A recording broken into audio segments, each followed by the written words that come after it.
In today's job market, it's extremely important that you are able to communicate well if you want to land any type of job.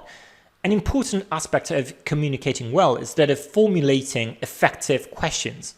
In today's video, I want to share a few strategies and tips that you can use to create effective questions. The stuff that you'll be learning today can also be applied to all sorts of use cases. For example, if you're on LinkedIn commenting on other people's posts, or you are posting material yourself, if you're writing an email, if you're asking for help on Stack Overflow, or if you are on any type of online community, Slack community or Discord community. If you're wondering about how I came out with the idea for this video, well, of course, it's related to the Sound of AI Slack community. If you're not familiar with the Sound of AI Slack community, well, this is a community of almost 3,000 members who are to diverse degrees interested in artificial intelligence, music, audio, digital signal processing. And there you have people of different skills, from very expert to very beginner. So there's a channel on the Sound of AI Slack, which is called Advice, where people can post questions and ask for help or feedback. Now, what I've noticed is that a significant proportion of the questions asked on that channel are not really that effective. So with this video, what I hope to do is kind of give you the tools to be more effective at asking good questions. Cool. So here's an overview for today's video. So first of all, we'll be looking into what makes a question ineffective. Then we'll move on to see how to formulate effective questions. And in the process, I'll also be touching upon a couple of points. So what posting effective and ineffective questions tells about you. And you have to keep this in mind, because any type of action that you take on the internet, any type of trade that you leave, signals, sends information about you to other people, right?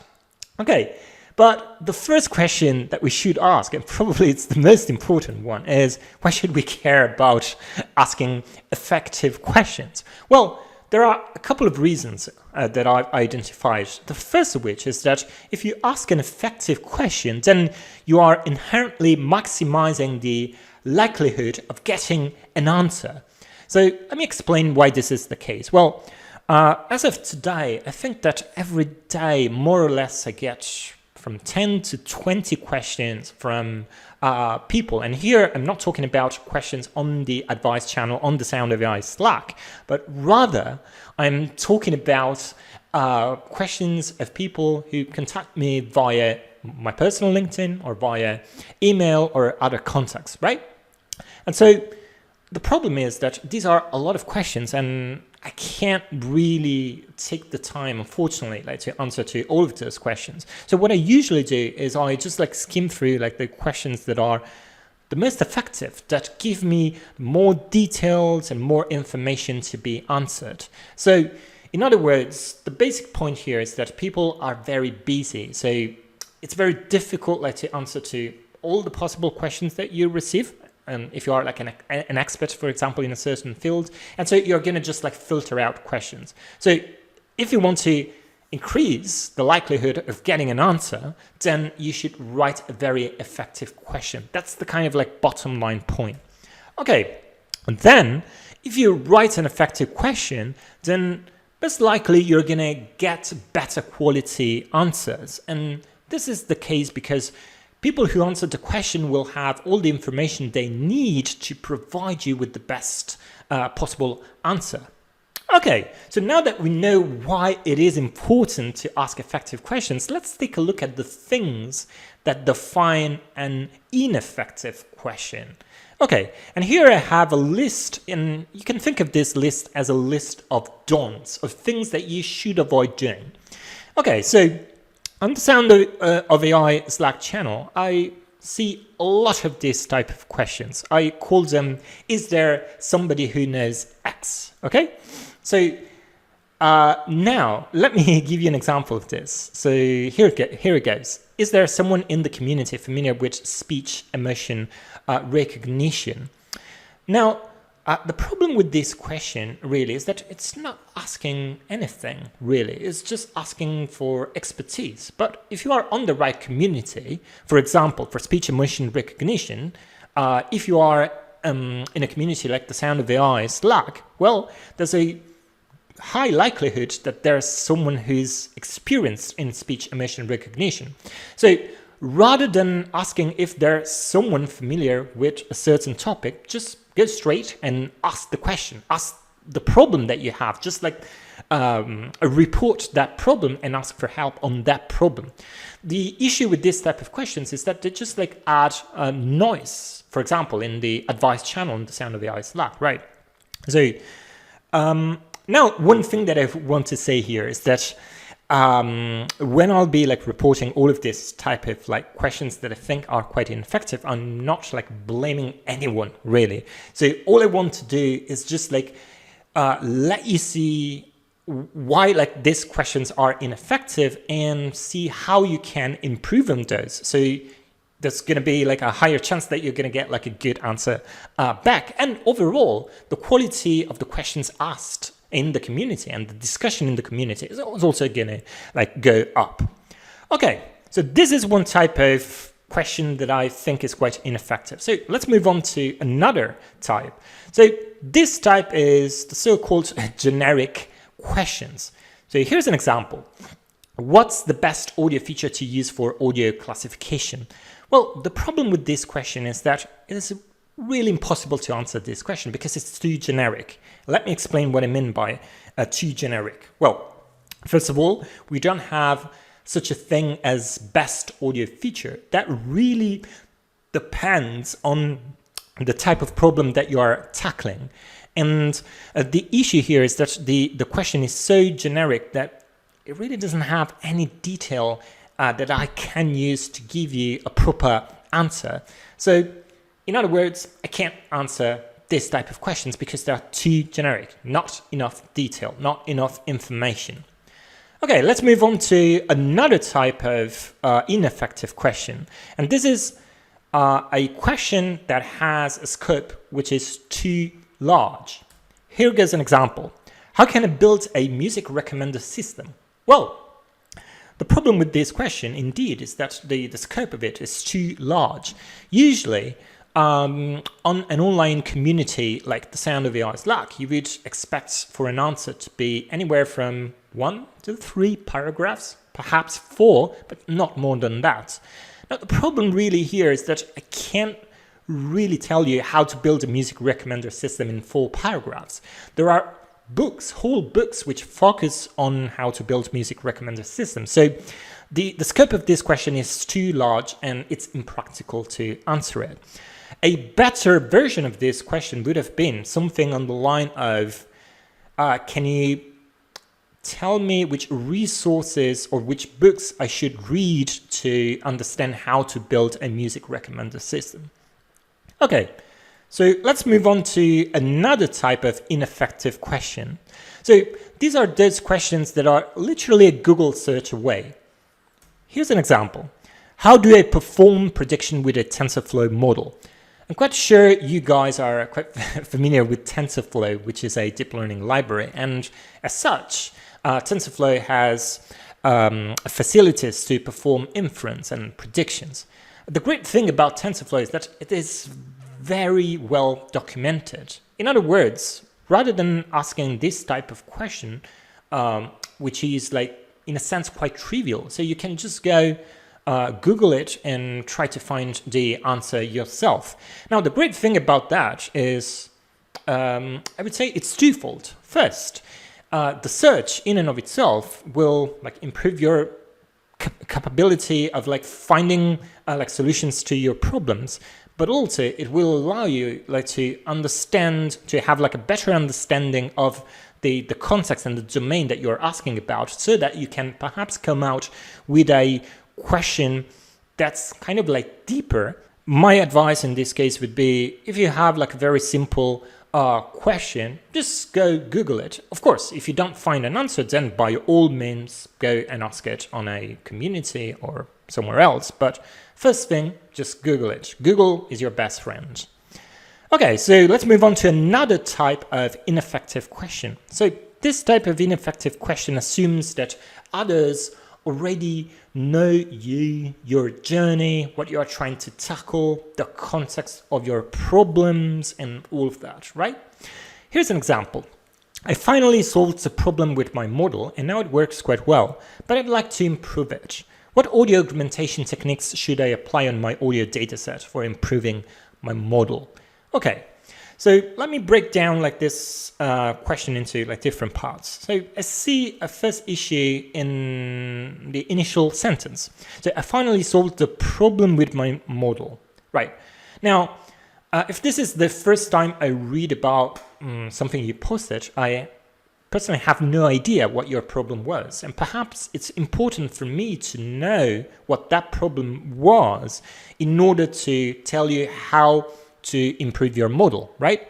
So in this case, the problem with the question is that it assumes that I already know something about you, but the problem is that it's quite unlikely that I really know, or that I've read like the whole thread, and perhaps like you posted like a question, I don't know, like a couple of weeks ago, but then I can't keep track of that. So if you feel that the part regarding like the problem is very important, just outline what the problem was and how you solved it. Okay, now another part of this question that's problematic is that of the final question actually, right? So what audio augmentation techniques should I apply on my audio dataset for improving my model? Well, this really depends on context. So are you working on beat tracking, or perhaps you are working on anomaly detection through airborne sound, right? For industrial machines. In those cases, you may want to apply different augmentation techniques for your data, because audio augmentation really depends on the type of data and tasks that you are tackling, right? And in that respect, I don't have enough information, enough context to answer your question properly.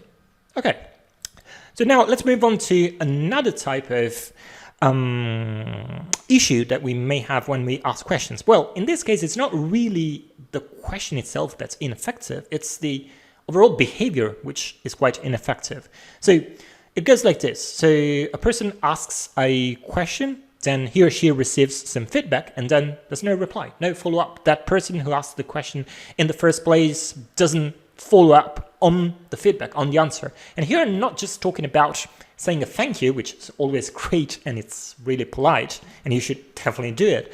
But it could be the case that the person who answered your initial question could ask you for some additional information, right? And there's no reply.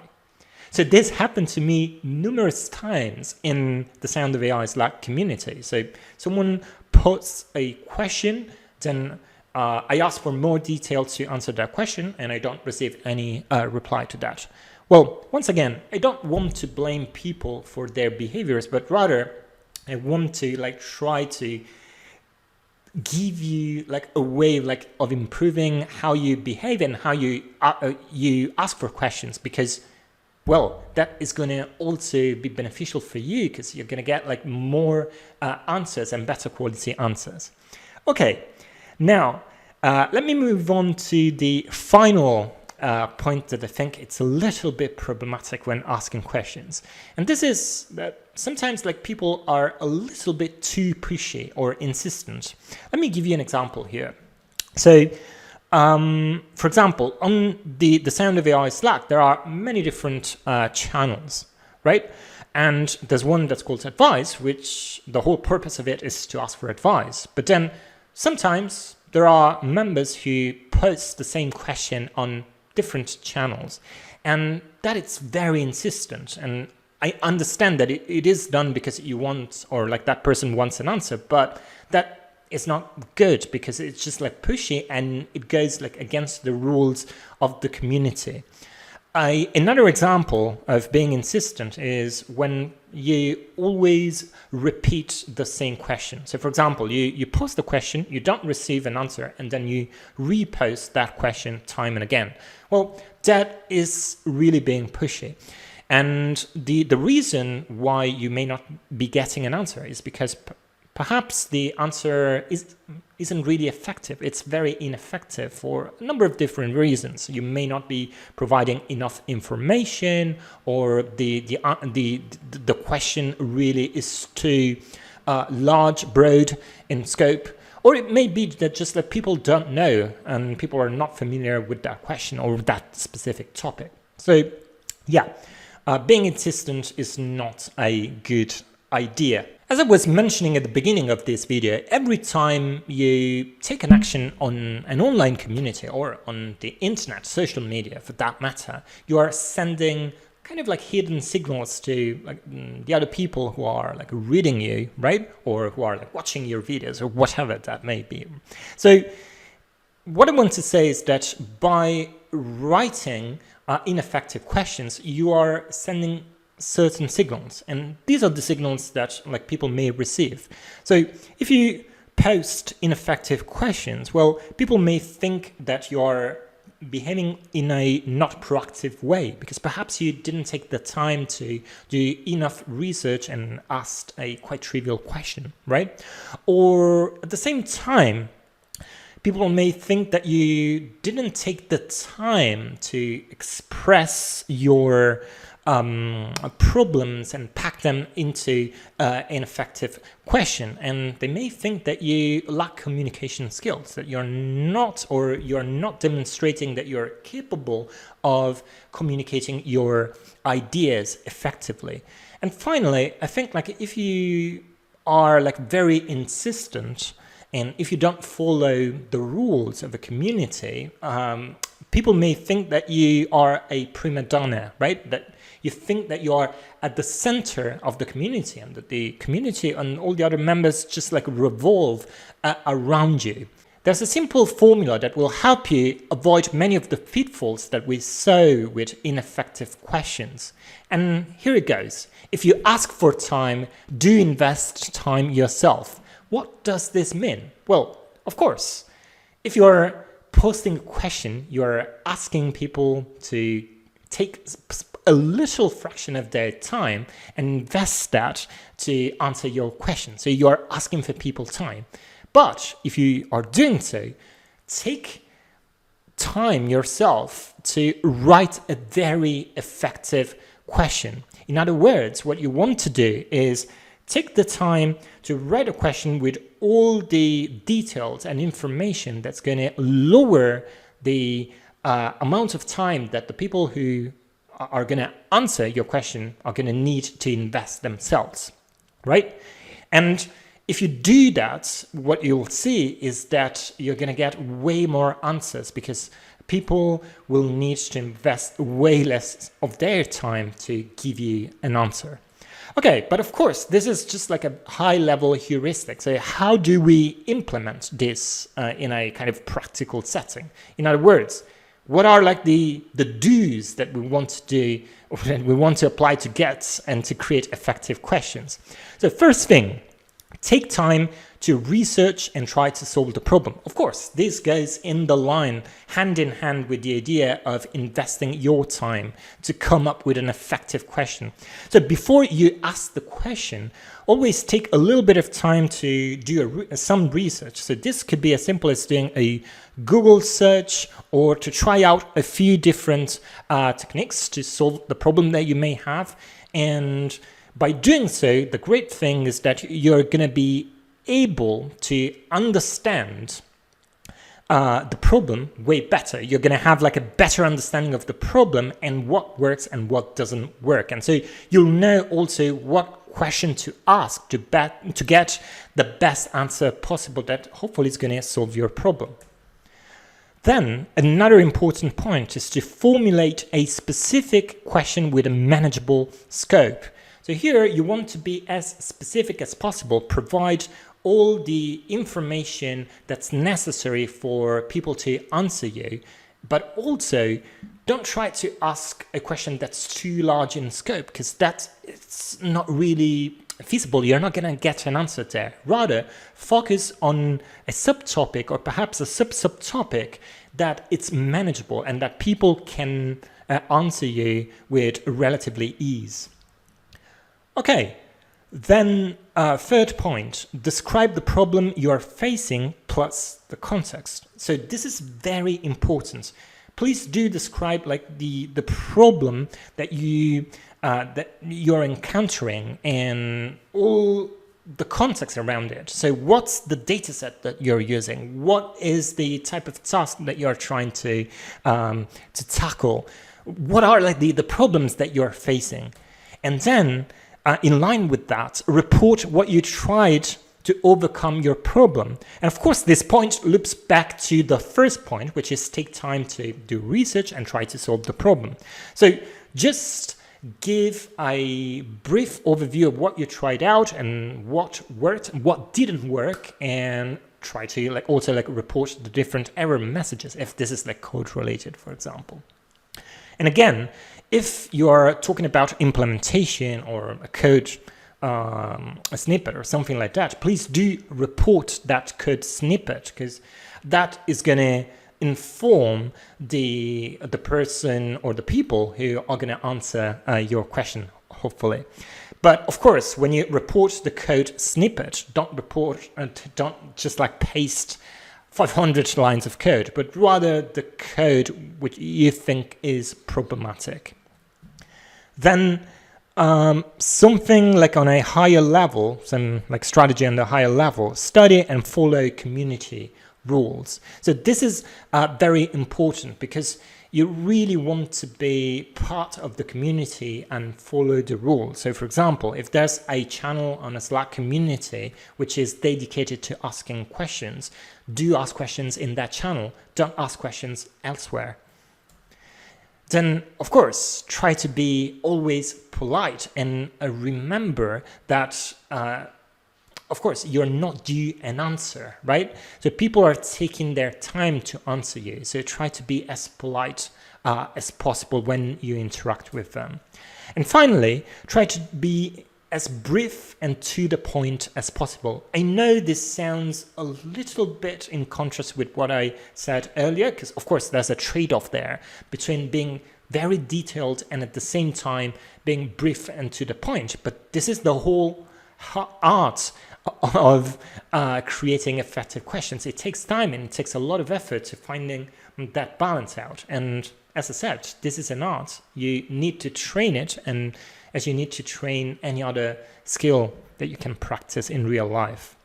Okay, so these are like different strategies and suggestions that I have for you guys to write good, effective questions. But there's another high-level heuristic that you should use, which is imagine you're trying to answer the question that you wrote. So it goes like this. So you just wrote the question, and now you imagine that you have like no context about that question, and you take the time to understand whether you would be able to answer that question given the information that you provided in the question. If the answer is yes, then by all means, go ahead and pose the question. But if the answer is no, just take the time to refine the question and fill all the gaps that you may have in it. What are the upsides of asking effective questions? As I already mentioned, whenever you ask a question on an online community, you're also signaling indirectly to other people. And in this case, you signal that you are a very proactive person who's very resourceful, because you may have done a little bit of research, tried out a few things before asking like the question. At the same time, you signal that you are very thoughtful, because you are capable of summarizing perhaps complex problems and provide all the necessary details to give you an answer. At the same time, you show that you are respectful of other people's time, because you took the time, you invested the time yourself to provide a very detailed question that people can utilize to give you an answer without too much hassle. And finally, you also signal to other people that you are an active member of the community who also follows like the different rules of the community. The final piece of advice that I want to leave you guys is give more than you take. It may be the case that you are quite beginner in whatever like online community like you joined, but that's not really a problem. you're going to get like questions at very different levels. And so it's always possible that there are people who are more beginner than you are. And so in that case, you'll be able to answer those people's question. And this is just like a ladder, right? So people who are high up in the ladder will be able to answer all the questions that are below them, right? Below their skills. So I think like this is a very important point. And I noticed, for example, on the Sound of AI Slack community that there are a ton of people asking questions, but not a ton of people answering questions. And this is a missed opportunity also for all of those people who don't answer questions. And the reason is twofold. Well, the first point is that when you try to answer a question, well, that is a great exercise like to improve your knowledge of a specific topic, do a little bit of research and organize your thoughts in the process of answering. But at the same time, it just showcases your understanding, your skills and your knowledge of a specific topic. And this is something that's very valuable because other people in the community may note that, and you never know how these things go, right? So people may notice you, and that can even lead to a job opportunity down the line, or at least people will know you well. I want to leave you with an action point, which is if you see an ineffective question, leave a comment pointing to this video.